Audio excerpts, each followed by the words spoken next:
tú porque fuiste la que habló por Sí, último. sí, Pero sí, cuando habla ella, me aparece ella. sí, Solo sí, eso. sí, ahora sí.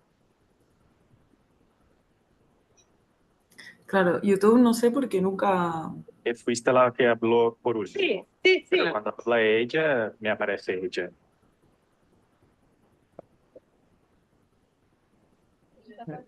Vamos. No sé qué pasó, que mi voz se repitió. Sí, YouTube. YouTube, YouTube. Es el YouTube, ¿no?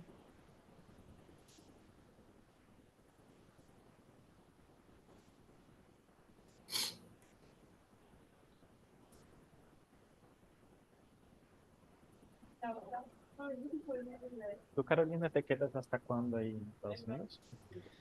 Hasta mitad de mayo. Ah, vale. Una visita breve. Ujú. Te escucho muy bajito. Disculpes porque estoy en un café y estoy hablando muy bajito. Em, sí, Una visita breve. Ujú. Sí, bueno, un mes y medio más o menos. Ah, está bien, está bien. Y sí, igual después me voy a Múnich. Ah, guay, guay. Ujú. Así que sí. O sea, los tiempos tenían que ser medio justos. Sí, no, claro. La vida de postdoc estamos allí, no siempre No, saltando. Mónica, Mónica, ¿ha dicho Mónica en Alemania? ¿Sí? ¿Es? Sí, sí. Ah, ¿habla alemán? No, nada, cero. La vida es muy corta para aprender alemán. Y el alemán es muy difícil. Hombre, después que me fui, después que estuve 2 años y medio en Polonia, comprendí que no es que tenemos que hablar todos los idiomas. Sí, eso es cierto.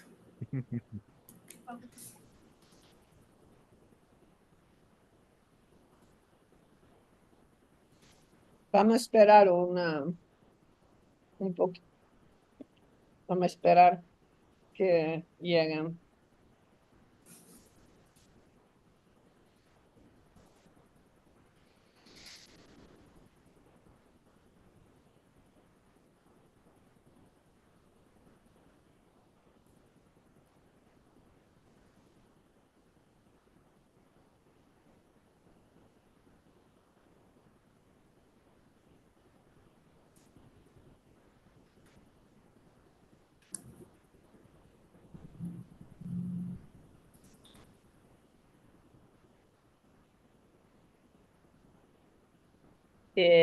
Entonces ya lo enviamos al observatorio, a las personas del observatorio del Balongo, que lo enviaron los alumnos. Siempre se lo miran después las personas.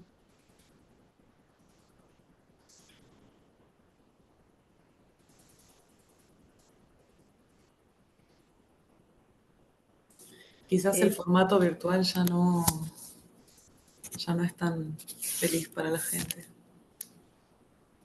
eh, Bernardo,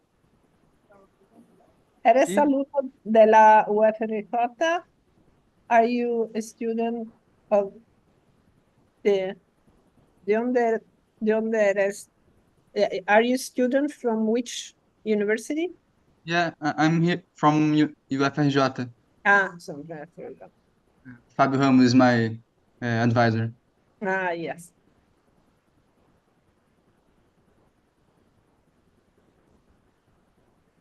¿Habla español?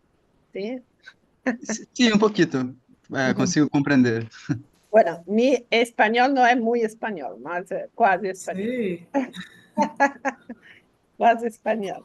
Una mezcla entre francés, portugués, italiano, como, Mm, como mi español, como mi italiano, como mi portugués también. El portuñol es lo más común. mm. Exacto, exacto. Y ahora lo mío está convirtiéndose en un porto español italiano, ¿no? Bueno, pienso que lo voy a intentar nuevamente grabar en el caso que no hay interrupciones. So I guess we can start and then people will come. So it's a pleasure to have with us once more Carolina. And this is the second lecture from her mini course. We will have other two lecture, not next week, but the following week, starting the 18th, the third lecture, and the following week, the fourth. So please, Carolina, the floor is yours. Okay, so thank you, Stefanella. So last time we spoke about Hamiltonian dynamics and perturbation theory, and I know it was a bit too abstract and a bit too vague, but today I wanted to go to the resonance, what a resonance is, and why we spoke about what we spoke last time. So let's begin with the concept of the resonance. So informally speaking, we can say that a resonance occurs when two or more fundamental frequencies of the physical problem that we're studying are in a simple integer ratio, or they are in commensurability. So depending on the different types of the different types of involved frequencies, we would get different types of resonances. We can have mean motion resonances that are when the frequencies of the involved bodies are the mean motions. If we are speaking of a planetary system, there would be the mean motion of the planets around the star. We can have spin orbit resonances where the involved frequencies are the spin angular speed of the rotating planet and the mean motion of the planet. These are orbital resonances, but we can also have secular resonances, which are long-term interactions that gradually affect the frequencies over time.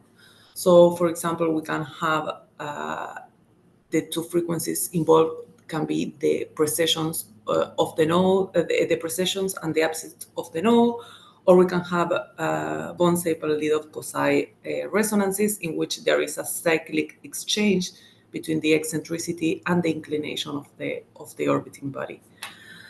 And there are many others, but I will focus on the mean motion resonances, which are as I said, when the involved frequencies are the mean motions of the planets. And so basically what this means is that if we have two planets, and in this case there is a 2-to-1 resonance described, what we see is that at some point the two planets are in the same configuration, and then the first planet complete two orbits at the same time as the outer planet completes one, and so they are aligned in one position of the orbit, and they are anti-aligned in the opposite configuration. And why do we care about the resonances? Well, basically because there are the number of bodies in some kind of resonance is remarkably large. For example, in the solar system, we have Mercury in a 3-to-2 spin orbit resonance, meaning that every two orbits of Mercury around the Sun, Mercury completes three orbits, three rotations around its own axis. And something similar is observed. We have three mean motion resonances between, for example, Neptune and Pluto, that they are in a 3-to-2 commensurability. And we have more complex resonances, for example, between the satellites of Jupiter, Io, Europa, and Ganymede are in a 1-3-2 mean motion resonance. This means that the two they are in pairwise in mean motion resonance, and this makes the interaction more complicated. For example, the Moon is in a 1-to-1 spin orbit resonance, so it completes one orbit at exactly the same time it rotates on itself.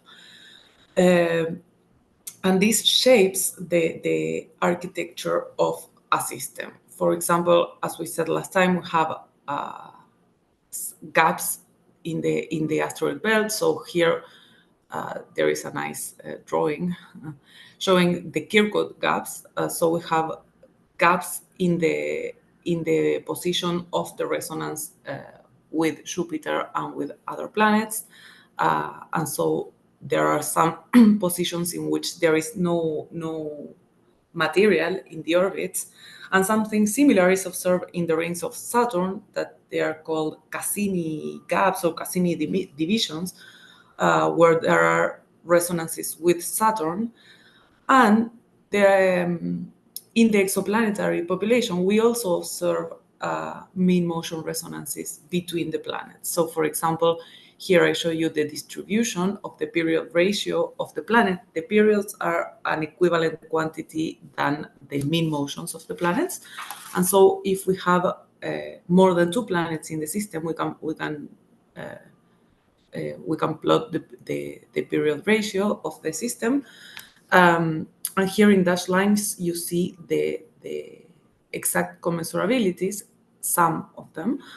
And we can see that there are some accumulations opposite as the gaps that we see in the asteroid belt, but we see that there is an action of the resonance in the exoplanets. But we also see that there are many systems that are not in resonance. But what we will do is to try to understand the systems that are near these configurations, or the asteroids that are cleaned via resonances from these gaps. And so there are some possible explanations for how to explain how the systems got in these configurations. And the most likely explanation is that there are slow changes in the frequencies of the system that makes the drift that make the frequencies drift through the resonance. And if the drift is slow enough and the resonance is strong enough, then the system can get trapped in resonance.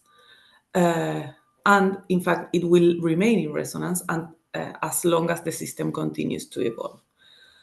And this is related to the formation of the planets and the long-term evolution of the system. And in particular, it's related to a process called planetary migration.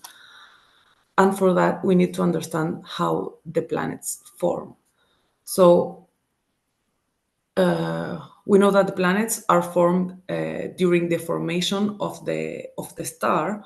So we will have a cloud of gas and dust, and we have a clump in the middle. And since when it begins to grow, gravitationally dominates, and so it spins and it forms a disk.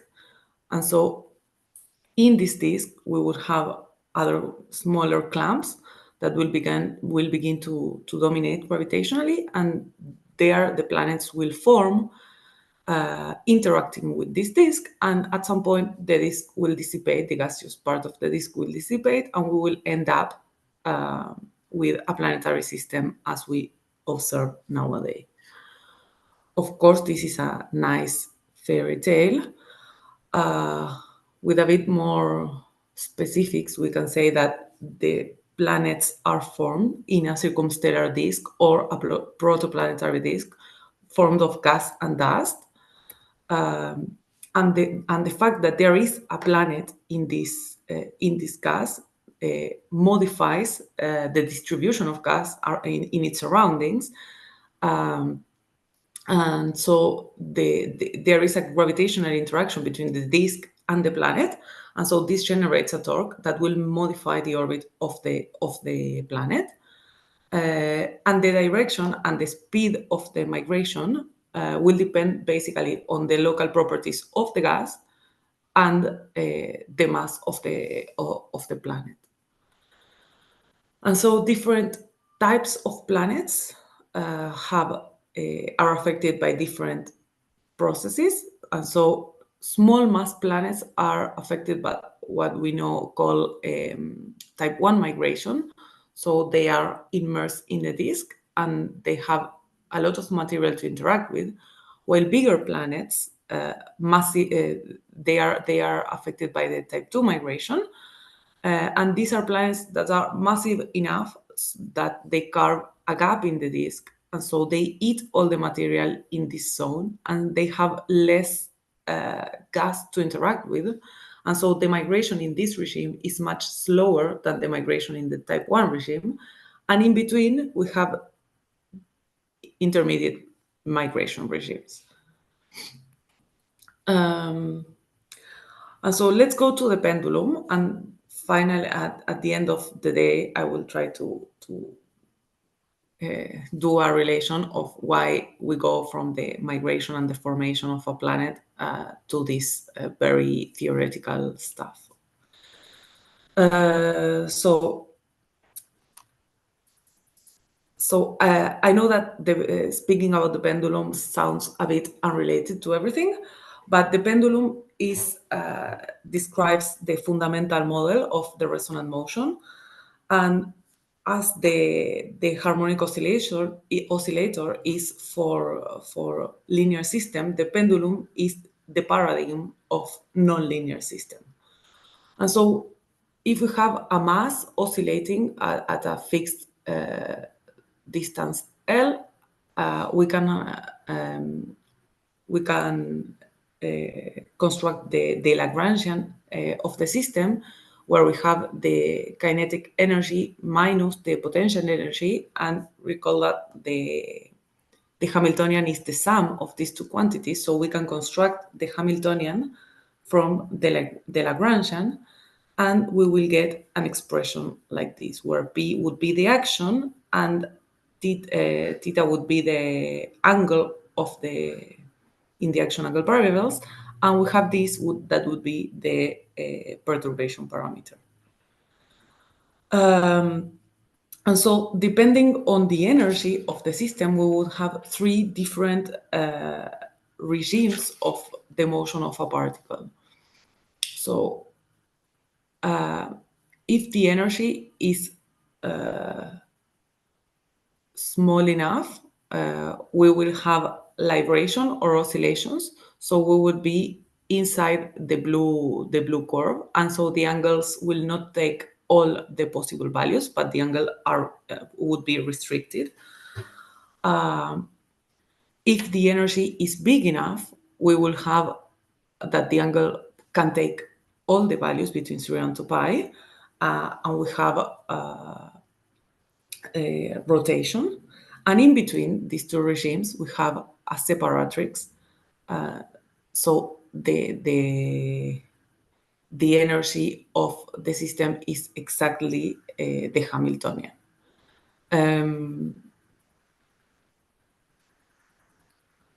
And so if we are so if the variation in the angle is very small, we can do an approximation and we can get this expression right here.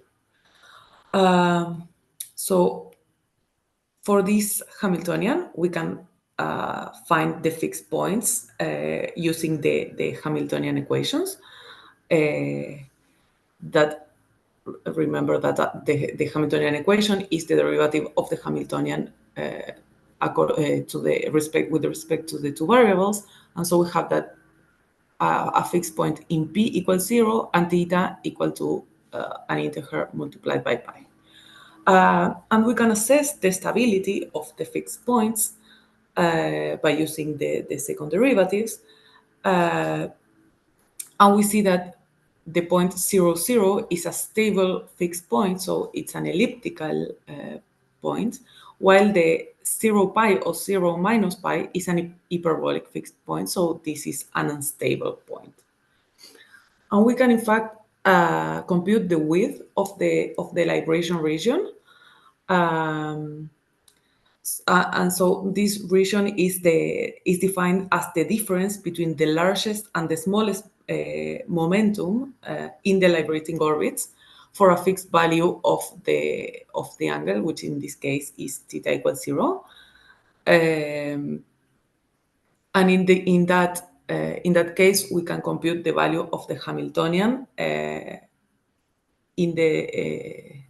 so we get the value of the separatrix, and we can get the critical value of the action that give us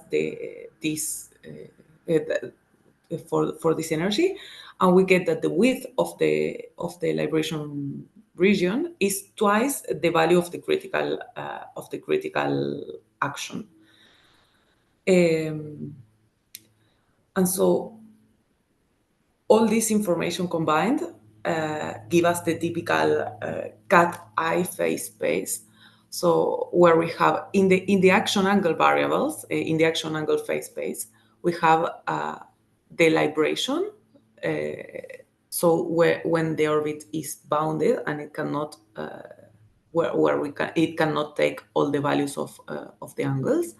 We have rotations where the angle can take every value between 0 and 2 pi, and the action is not restricted to some values. And we have in between, of course, the red dashed line is the separatrix.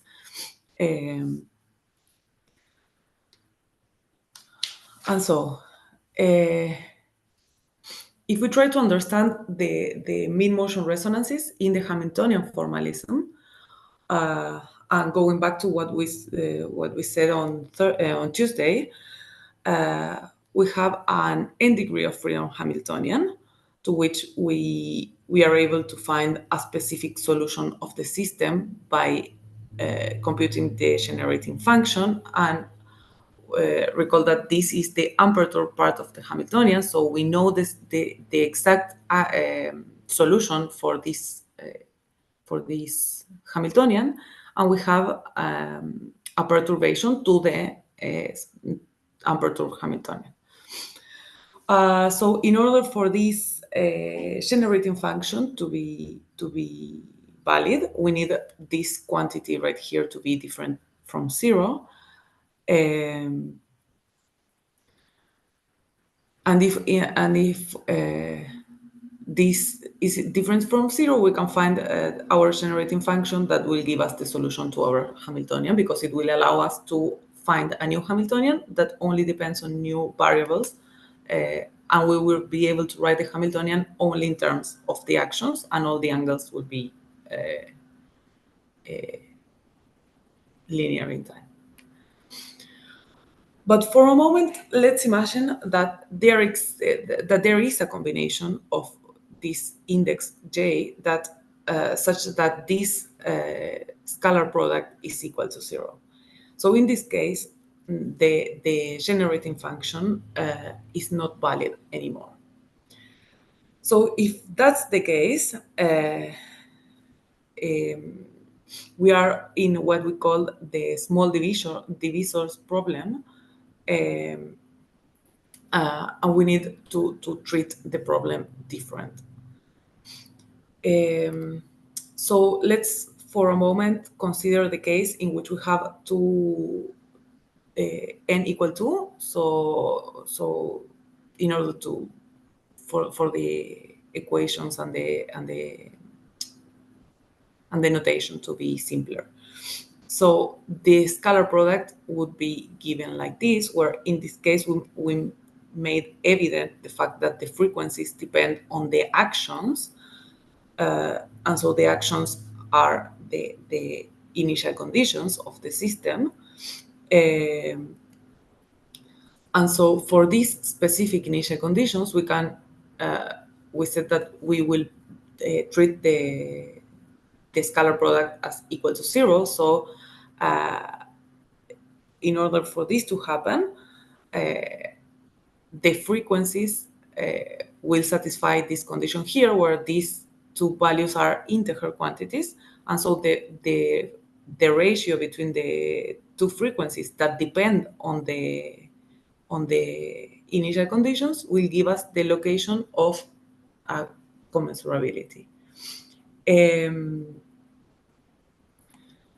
And so this situation right here is known as an accidental degeneracy, and it only occurs for a specific set of initial conditions, the value of J1 star and J2 star, that, as I said, give us the location of the resonance, the K2 over K1 resonance in the space of the momenta.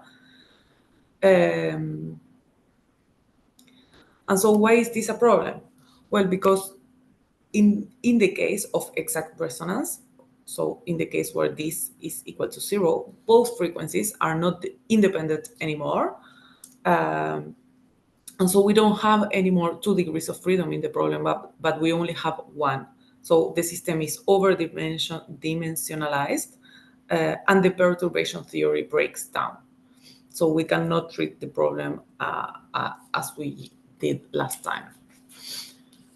So what we do in these cases is we have our unperturbed Hamiltonian, and we have the perturbation parameter and the perturbation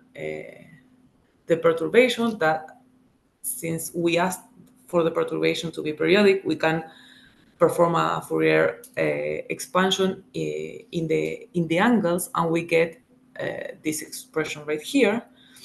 And as we said last time, we can perform a canonical transformation to go from an old set of variables to a new set of variables, such that we can transform our Hamiltonian to only depend on the actions and not on the angles.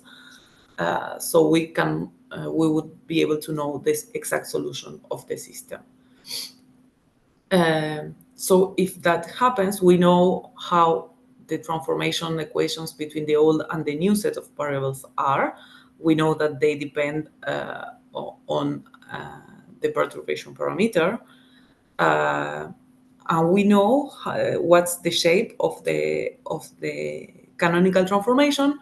That will only be valid if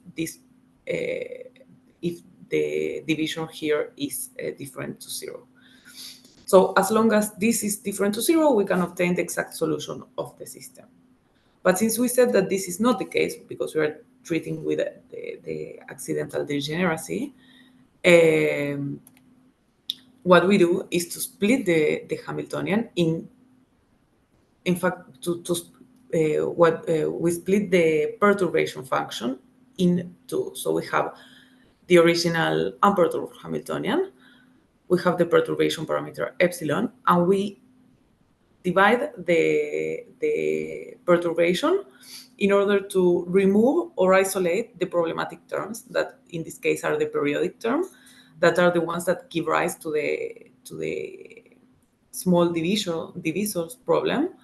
And so we have our secular Hamiltonian that has this form here. So all the terms that are different from K1, K2, which are the ones that give us the small divisor.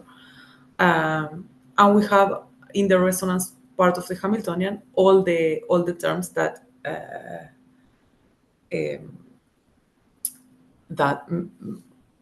give us the problem. So for this new part, the Hamiltonian, the unperturbed Hamiltonian plus the secular part of the perturbation, we can treat it as before, because we know that this is a non-resonant system. And so we know how to solve this with our canonical transformation and everything. And so we have our new Hamiltonian, which has the new unperturbed Hamiltonian with the new actions that give us the exact solution, plus only the resonant part. We have here the resonant terms. So we can perform new canonical transformation, and we can construct our new 1 degree of freedom Hamiltonian, in which since the angle phi2 related to conjugated to I2 is not in the Hamiltonian, we know that I2 is an integral of motion, so our Hamiltonian only depends on I1. And we get a phase space with this shape, which is very similar to what we had before for the pendulum. So now what we have is that the center is displaced from 0, 0,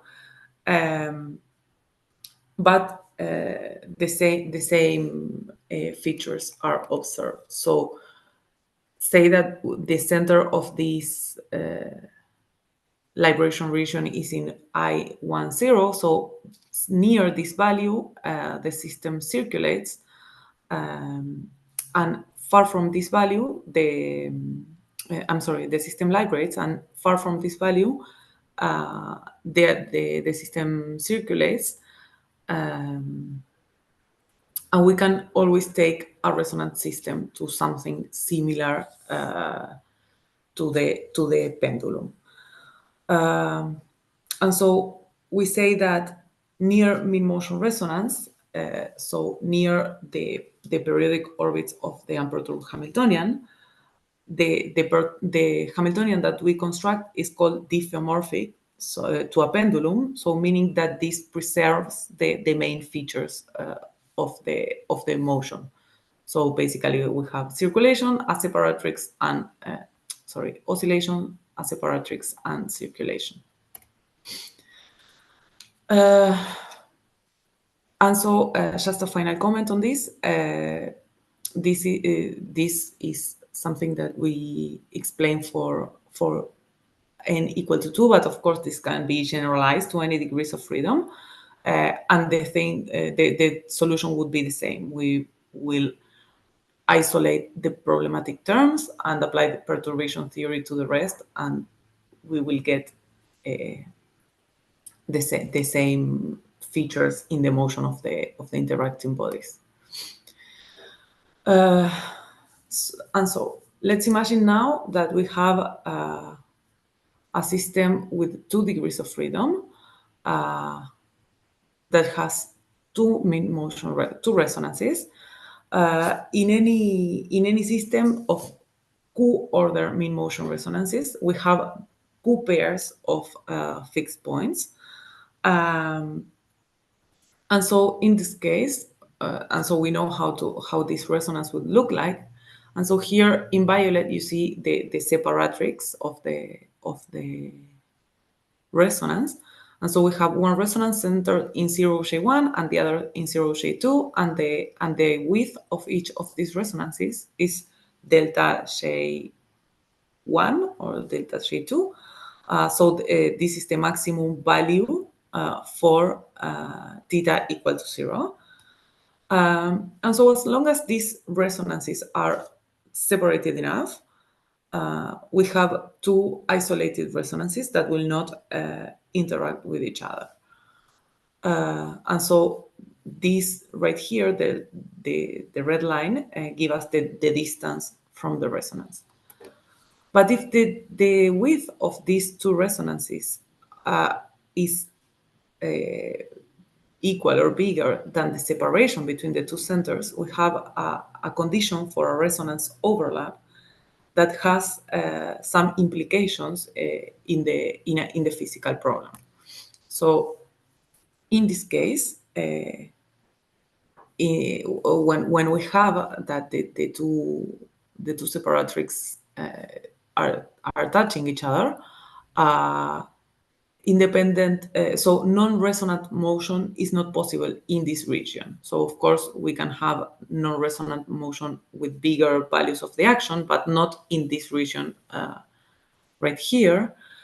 Any initial condition that is initially trapped in this resonance can eventually reach the separatrix, and through the resonance or through the separatrix travel to the other resonance and get trapped in the other commensurability. So these resonances are not isolated anymore, but they are interacting. And so now the orbits are not restricted only to one center of libration, but they can shift between the two of them. And this is a condition for global chaos. Yeah. And so, as I said before, the pendulum is the fundamental model for the resonance, so it allows us to describe the features of the resonant motion.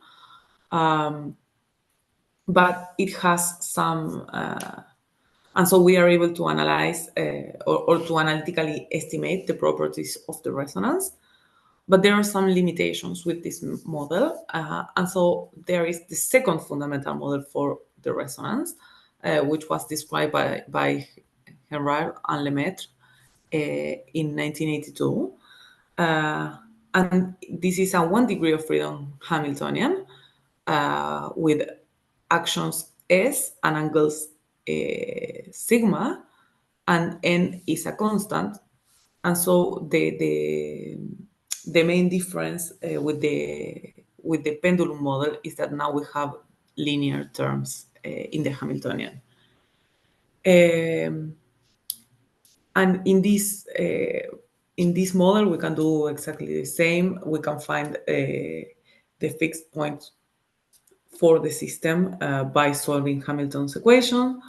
From this equation right here, we see that the sigma can the fixed points in sigma are 0 and pi. But this equation right here is not so easy to solve, so we need to perform a canonical transformation and go to a new set of variables that lead us to a cubic equation, which is this one right here, with some combinations of the constants, and we need to solve it numerically. And once we have that, we will have the local extrema of the Hamiltonian in the h-axis from this new hk set of variables.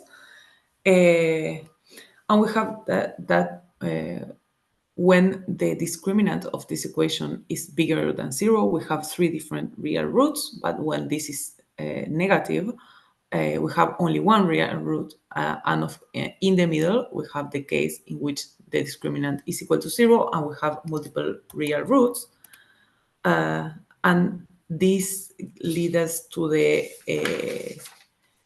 case in which we can find the value, the critical value of the action n that give us the value of the separatrix. And so once we have all these values, we can have a new canonical transformation that take us to the eccentricity and semi-major axis plane. And we want this because now these are orbital elements. Now this is a value for the planet and for the asteroid.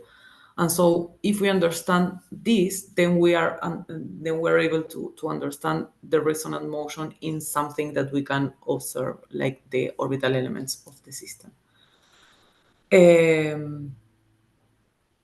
So here we see the level curves of the Hamiltonian for different values of n. So we have the phase port rate in this new variable. And we can analyze what happens to the two different fixed points, what happens when sigma is 0 and when sigma is pi. So for sigma equals 0, we are in the top part of the plane, and we have a pericentric branch right here, which is the family of fixed points that are linearly stable. And in the case with low eccentricity, we are far from the nominal value of the resonance, which is marked here in red. And once we approach the resonance, the eccentricity grows exponentially. In the case in which sigma is equal to pi, we have the apocentric branch of the fixed points that are stable or unstable according to the resonance, to the distance of the resonance. And everything changed once we reach the value of the critical value of the separatrix. And so we can go to the plane of these variables that we have here. And if we are in the case of n smaller than the critical value, so in this part here and up to the dash curve, we get that the system can oscillate, or we see librations that are known as kinetic librations, in which there is no resonant motion because the system is circulating in around the center, which is not the origin. So if we increase the value of n, this shape is not a circle anymore, but there is no separatrix because we are in this part of the plot. But if we are in the case with bigger n, we get the separatrix, which is marked here in dashed line. And we have two different regions of circulation. We have the one which is displayed from the origin and the one outside. But we have the part of true librations, dynamical librations, which is the part inside the separatrix. And as long as we keep increasing the value of n, we get bigger and bigger regions for the oscillation. So the oscillations are bigger. And so to summarize, what we got is, so we have the two parts of circulation, which is the red part here, which is the outer circulation, which is what happens outside the separatrix. We have this part, which is called inner circulation, which is the kinematics liberations around the not the center, so displayed from the origin. And inside these two crosses that will be the separatrix, but we still need to explain how to compute them, we have the true librations. And so we need, as I said before, we need to construct the separatrix, and for that we need to compute the value of the Hamiltonian for different values of n.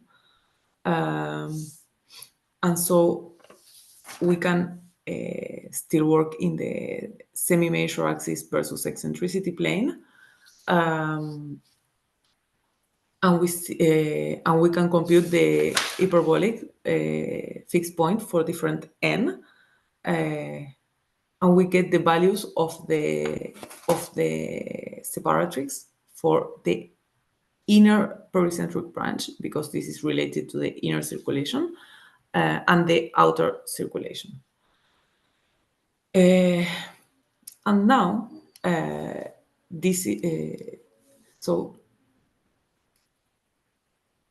so now we can relate this to what we were speaking at the beginning about the formation and the migration of the planets. So now let's say that we have our Hamiltonian, exactly the same as before, but now we have a quantity that is varying in time. So,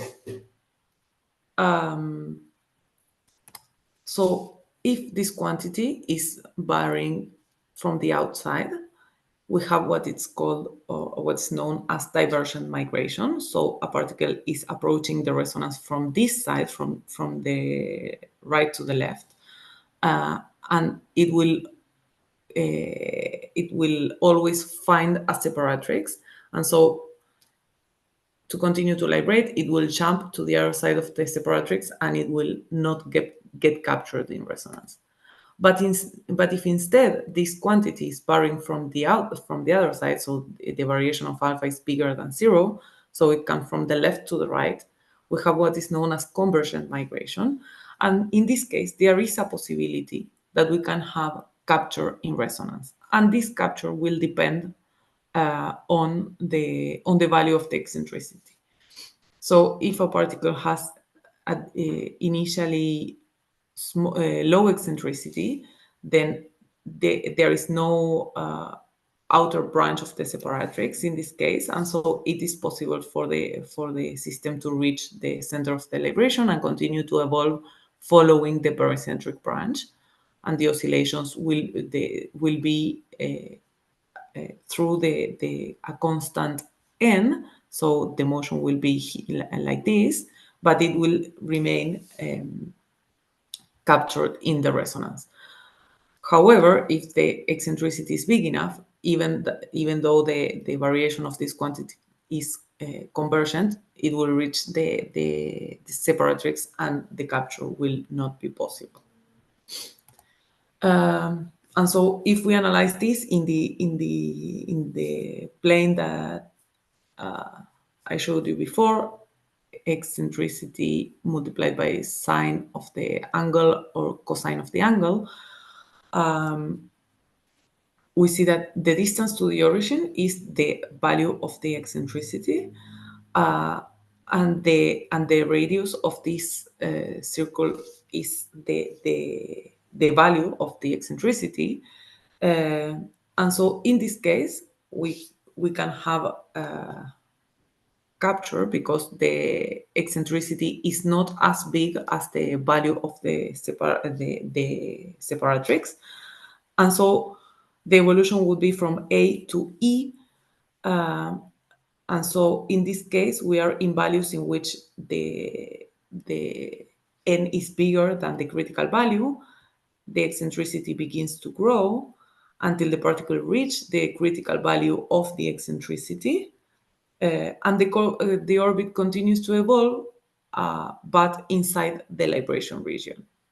But instead, if we have divergent migration, again, the evolution goes from A to E. Sorry. The evolution goes from A to E.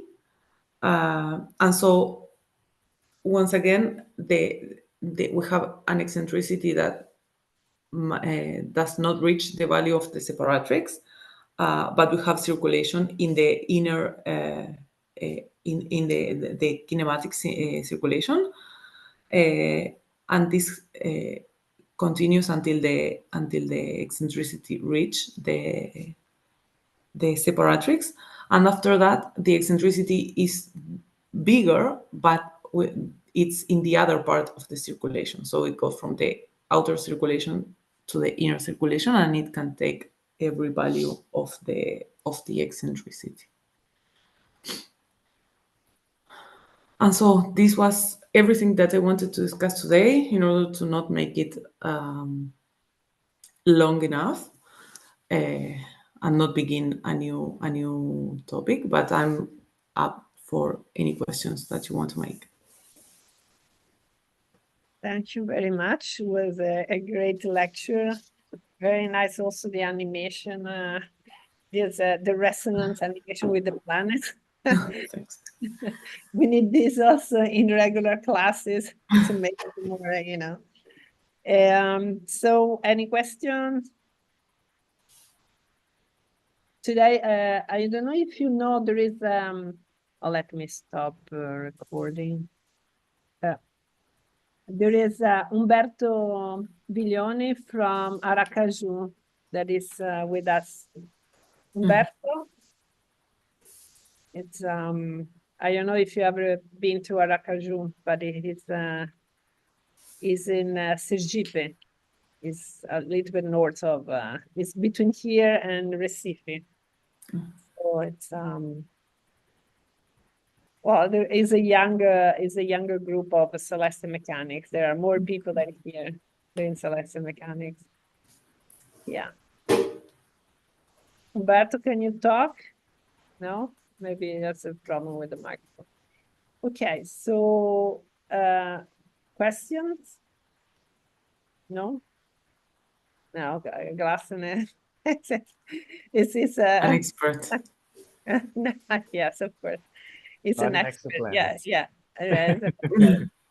That was very clear. It was very clear. So I think both lecture actually were very clear. So no, very appropriate actually. And it's really nice because it's not so common for us in mathematics to see it. So it's a good thing that you are doing like the real step by step. So Good. Thanks. Good. Yeah, very didactic.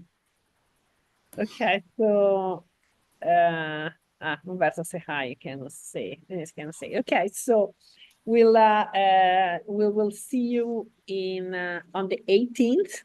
So I will send a reminder to everyone on the 18th, and I will post the lecture of today. And if you send me these wonderful slides, I will put that as well. Yeah. And so I'll see you. Is it Thursday? Thursday, because we have a thesis defense on the 16th, and next week is a week where all the undergraduate present their work. So we have this week of a sort of undergraduate conference. Great. Yeah. So Okay. So yeah, I'll send you the email and I see you in the 18th. yes, and if you can send me also the reference, that you mentioned last lecture. Okay. Ah, yeah, I think it's in the slides. Yes. It's in the. Okay. Okay. Thank you very much. See you. Bye bye. Bye Bye.